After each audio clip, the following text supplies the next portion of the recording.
Hi everyone, welcome back to my YouTube channel. Today we are going to continue our journey to administration under Mauryan Empire.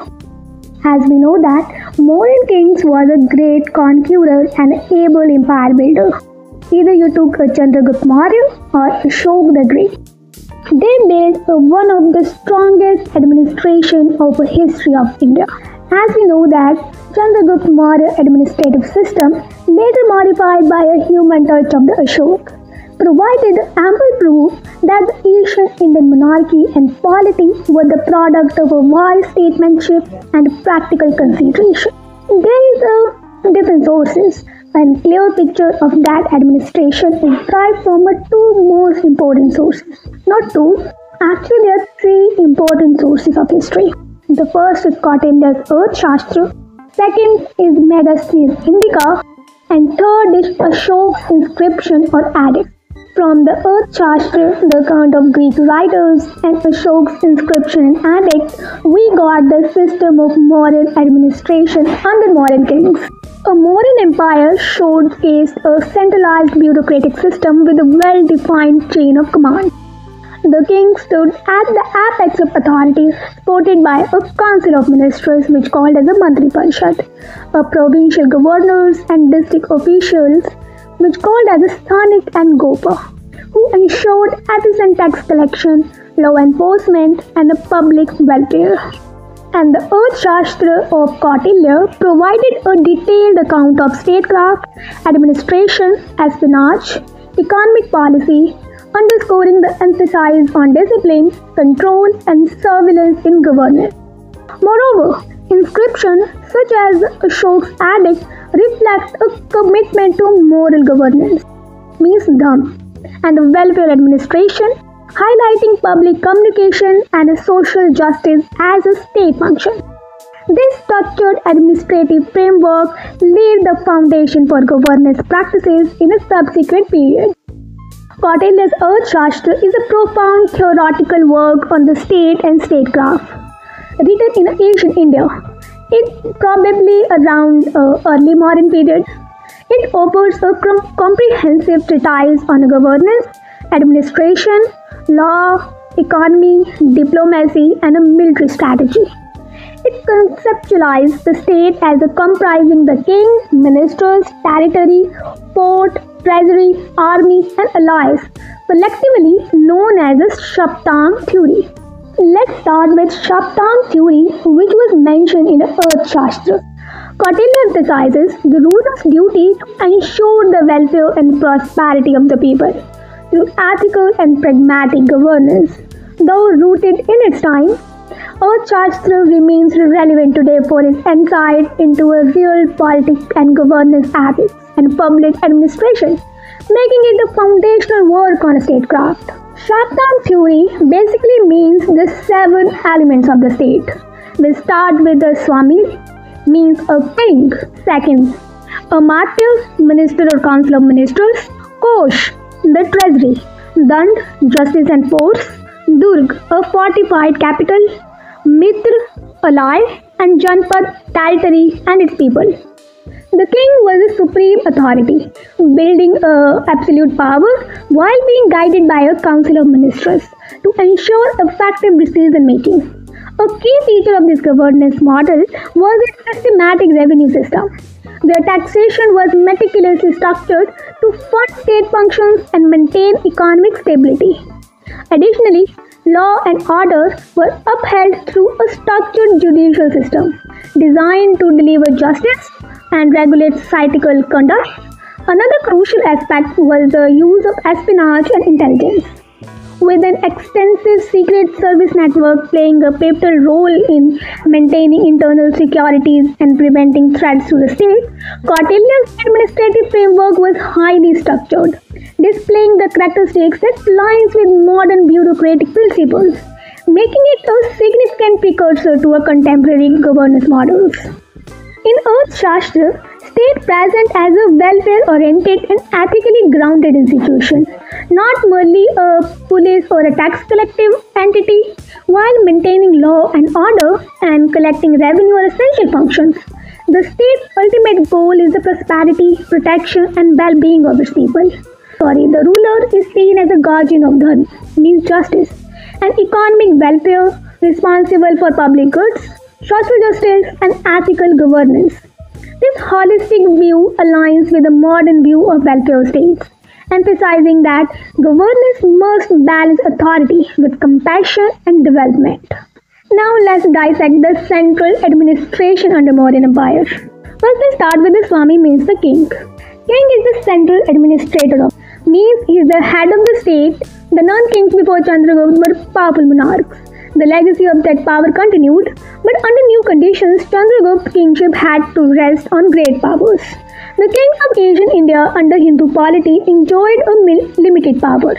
They ruled in accordance with the principle of dharma, social custom, and usage. They worked as the guardian of the law, but were not lawgivers themselves. But in Mauryan time, monarchy assumed a new character. According to Kautilya, dharma, contract, custom, and royal decree are the four legs of law. Of these, each later item is of superior validity to its predecessors. This means that the king's order or decree was above all other forms of law. Chandragupta and Mauryan Empire, like Chandragupta, Ashok the Great, ruled over a vast empire. The empire contained many types of people with different social customs and usage. It was necessary, therefore, that the king should become the fountain source of law and the unity of administration. It was the size of the empire which made the kingship of Chandragupta more powerful. The king was the center of great administrative system and was required to shoulder huge responsibilities. Though the king was absolute in power, yet he did not claim divinity like ancient pharaohs of Egypt or even like Alexander the Great, who asked his generals and soldiers to believe that he was the son of the Greek god Zeus. At the best, the Mauryan monarch, especially Ashok, could claim himself as a Devanampriya, which means that beloved of the god. With unlimited powers, the Mauryan king nevertheless followed the moral principle of ancient Indian kingship, that in the happiness of his subject lies the happiness of the king. In their good is his own good, not in what is pleasing to him. He must find his pleasure in the pleasure of his subjects. The powers of the king included, like he appointed the ministers, priests, officers, and servants. He also overseeing the treasury and welfare of the people, punishing criminals and ensuring economic stability and upholding a morality. King also override a religious instruction too, when it is necessary. There is also one most important thing which we should remember is that in both Kautilya's Arthashastra and Megasthenes mention that in Mauryan administration paid the highest attention to the safety of the king. Whenever the king went out of the palace, the routes of his journey were guarded by armed forces. Kautilya described the safety measures in detail, which were adopted both inside and outside the palace. Now next, the Council of Ministers, which play an advisory role in the administration and also called as Amatyas. They actually helped in administration, ensuring policies were executed well. Council emphasizes majority opinion, but had to report back to king immediately. Although they help in administration and policy assurance or execution, but still the king's decision is the final. Now, what are the qualifications for the ministers? The purity, lack of greed, and resistance to pressure. The central administration was divided into several departments. Kautilya mentions of a large number of departments which look after such important subjects such as revenue, stores, armory, prisons, account, agriculture, mines, metals, mint, salt, forests, cattle, pastures, passports, shipping, ports, commerce, trade routes, customs, frontiers, excise, weight and measures, spinning and weaving, religious institutions, and intelligence services, and etc. The Department of Finance was given the greater attention, since, according to Kautilya, all undertakings depend upon finance. Hence, foremost attention shall be paid to the Kosh, means treasury. The rich were required to pay more as matter of principle. The next is the city management. According to Megasthenes, city council divided into 6 subcommittees. First is industry and craft, means overseeing industry, fixing wages, etc. Second is foreigners, means ensuring the comfort, stay, security of foreign visitors, birth and death registrations. Trade and commerce, ensuring fair trade practices, weight and measures. Manufactured goods, inspection and sale of goods. Tax collection, tax will divide at a rate of 1/10 on goods sold. These are basically departments which are earlier mentioned by Aristotelian. Arthashastra doesn't mention the committees, it mentions the departments of similar roles such as Pratyadhyaksh means trade, Shulkyaksh taxation as the name itself specifies, Gop means who did a birth and death registrations. There are also a Nagrik, which is a city head, which oversaw the urban administration, assisted by officials like Gop and Rakshi means the police. The next is the army. Mauryan army possessed a large army. In the days of the Chandragupta to the Ashok, it contained a vast infantry to horsemen, elephants, chariots, and transport vehicles. And this large army required a sound system of management. Megasthenes, who observed the Mauryan military power from very close quarters, left in accounts of its administration. According to him, there was a war office or a war council having 30 members, divided into 6 boards or 5 members each. The army was divided into 6 departments, each under the control of one board. The 6 departments were the infantry, the cavalry, the war chariots, war elephants, the war transport, and the fleet. And according to the Kautilya, the division of the army under separate commanders are Pratyadhyaksh means infantry, Ashwadhyaksh means cavalry, Rathadhyaksh chariots, Hastadhyaksh elephants, and the name clearly specify their own division and their own field. In this army structure also included the medical services for the soldiers too. Arthashastra mentioned that entire army worked under the control of the Senapati or the commander-in-chief, and the supreme commander was required to be in possession of necessary military qualification to run the army and conduct battles. There were other army officers of rank next to the Senapati. Among them were the Prashasta, Nayak, Mukhya, and many more. In battles, the soldiers, elephants, and horses were all protected by a defense armor. The soldiers were arranged in a squad of 10, companies of 100, and battalions of 1,000 men in each. The elephants and the chariots usually carried the archers. Various arms like big swords, spears, javelins, and bows and arrows were used, besides some advanced weapons like Satgani or Slayer of the 100. Next is espionage, means this spy system. Arthashastra mentioned a detailed espionage system with the 2 types of spies. A stationary means must name itself specify that it means they're stationed in a specific place. Means a spy who only work in specific place and don't move around. Next is roving, means sanchar. Sanchar, as an Indian we know the word it words meaning. Means moving around, gathering intelligence. These type of spies who move around place to place to gather the intelligence. Some Harth was in charge of this system, reporting to the kings. Spies used various disguises, and even women were employed as spies.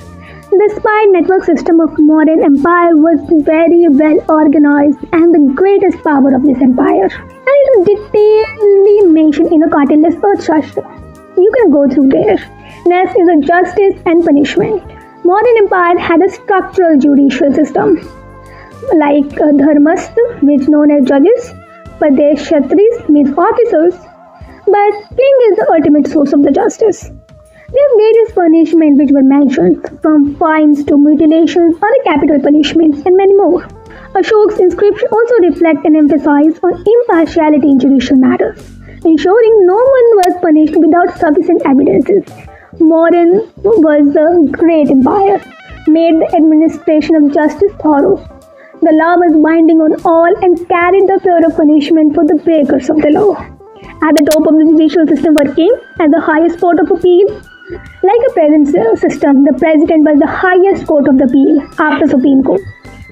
There were also smaller courts of justice right from the village tribunals at the bottom. The village headman and the village elders usually looked into smaller disputes within their local areas.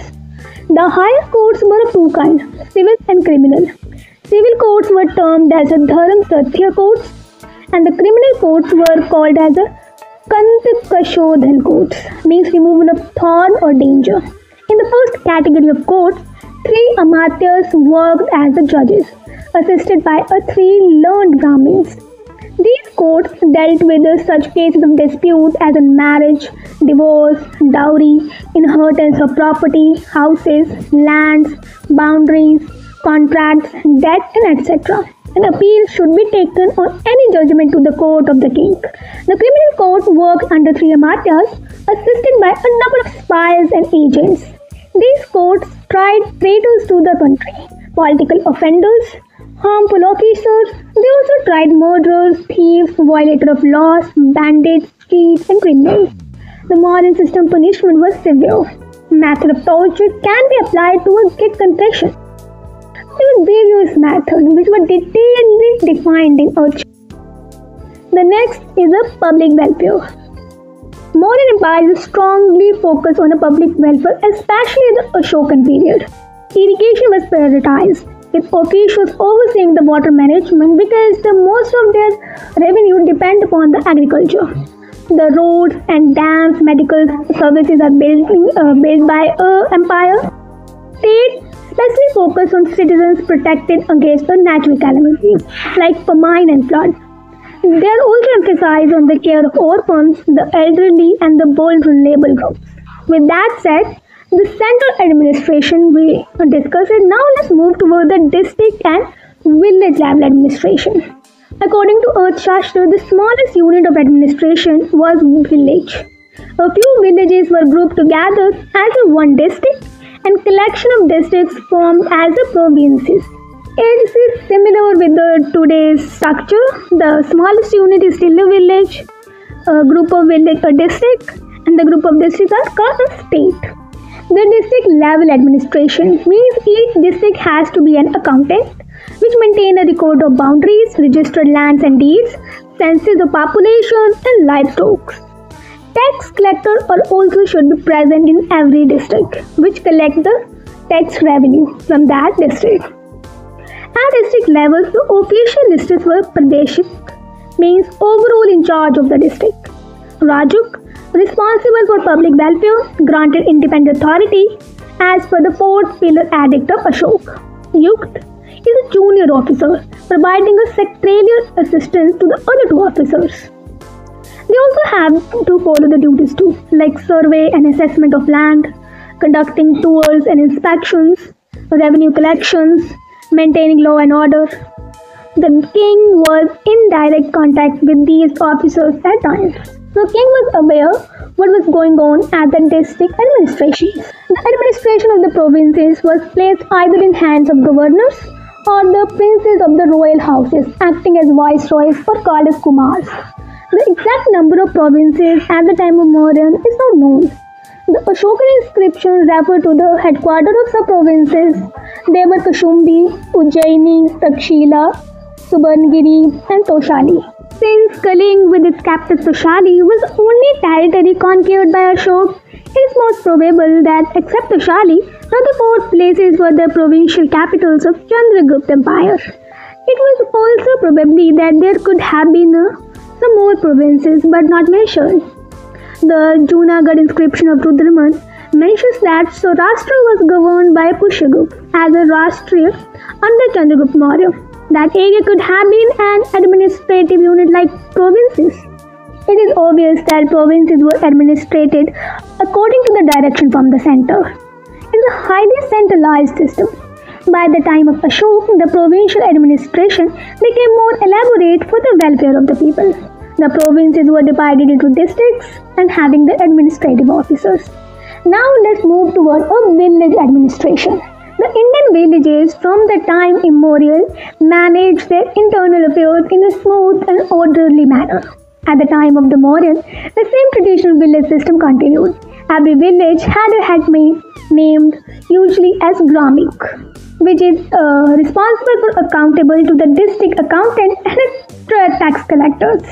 He was assisted by the village elders in looking to the disputes among villagers, keeping peace in the village. They enjoyed the confidence of the people because of their impartiality and devotion to the truthful deeds. The village headman was not an officer of the government but was a chosen leader of the villagers. A number of villages also formed themselves into a group under a superior headman called a gop, and many villages constituted a janpad managed by a state officers. Thus that India under Mauryan Empire enjoyed a strong and sound administration based on a ballot principles, systematic organizations, and the rule of law. No doubt the king was the chief executive, the supreme lawmaker, and the fountain of justice. Yet he was only the head of the governmental structure, which stood on the foundation of Asian traditions and needs of that time. Next is the intermediary officers like Gop and Sthanik rules. The two types of officers acting as an intermediary, the Gop and Sthanik, both are intermediary officers. Despite having presence of such officials, the village enjoyed a certain degree of autonomy in administrating their affairs. Now their responsibilities included demarcating the village boundary, maintaining land records, recording income and expenditure of people, recording taxes, revenues, and fines. Next, the taxation system. Administration largely revolved around action collection of taxes. And according to Ashok's inscription from Lumbini, land revenue was of two kinds, the Bali and Bhag. Bali means a tax collection on land and Bhag means a tax paid on the produced land. Assessment of tax varied from region to region.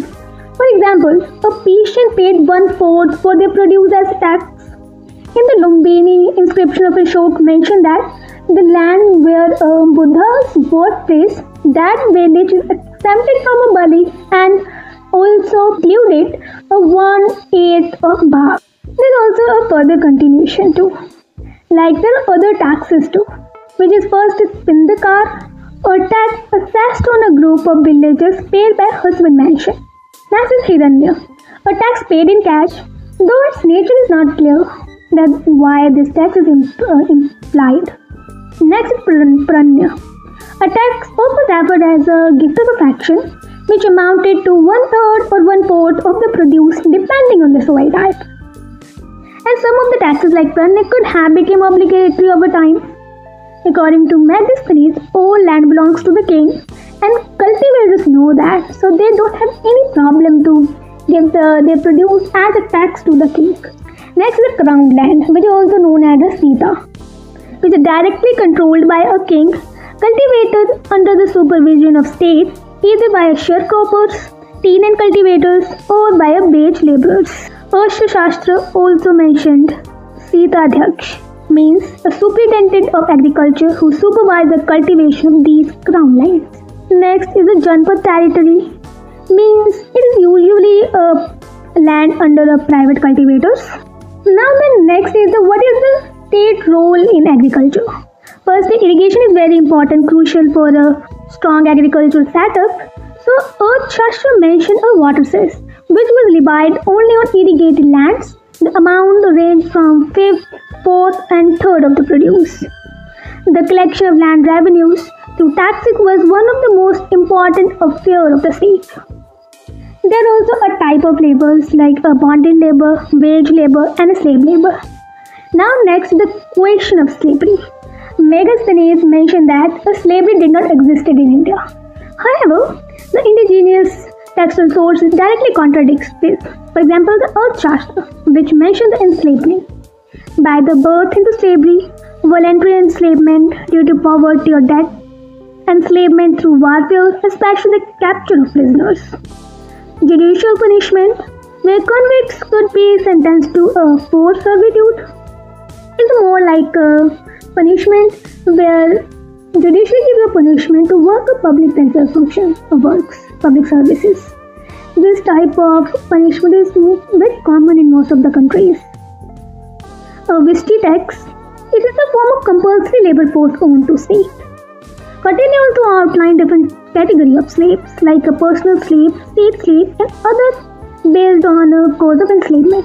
Now, after watching this contradiction between Megasthenes and Earthshastra, indigenous sources is mean only one thing, that the definition of the slavery, which was according to Western point of view, doesn't fit here in Indian point of view, in Indian perspective. Here the slavery is not like there. Now with that said, let's conclude our today's video. The administration of modern system is very vast subject. If you wanted to compare with the modern era, there's a lot of similarities and a lot of unsimilarities too because of the monarchical system. But you can definitely analyze and conclude it that how efficient and highly organized they are. That's why they are highly able empire builders and known in the history. Till then, stay tuned and stay curious. We're going to come back with the next curious chapter with you.